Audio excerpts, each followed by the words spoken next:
সে হত্যাকারী যেই মারুক, সে যেই হোক, হত্যাকারী বিচার বাংলাদেশে মানিতে হবে। আমাদের স্পষ্ট বার্তা, আমাদের পার্টির সিনিয়র যুগ্ম মহাসচিব স্পষ্ট বলেছেন, আমাদের ভারপ্রাপ্ত চেয়ারম্যান বলেছেন, তার বিচার বাংলাদেশের মাটিতেই হবে।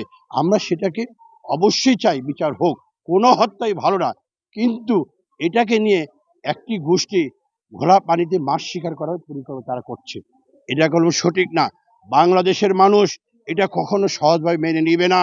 আমি আবারও হুঁশিয়ার করে দিতে চাই, আপনারা নির্বাচন নিয়ে যদি বানচাল করা অথবা নির্বাচনকে পিছিয়ে দেওয়ার জন্য ষড়যন্ত্র করেন, বাংলাদেশের জনগণ সেটা কখনো মেনে নেবে না।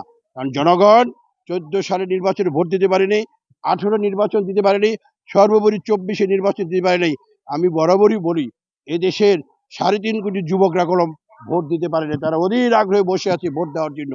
এই নির্বাচনকে নিয়ে যদি আপনারা একটা উছিলা তাল বাহানা করে নির্বাচনকে মনে করে নির্বাচন পিছিয়ে দিবেন, এটা কোনো মানুষ কখনো সেটা ভালোভাবে দিবে না।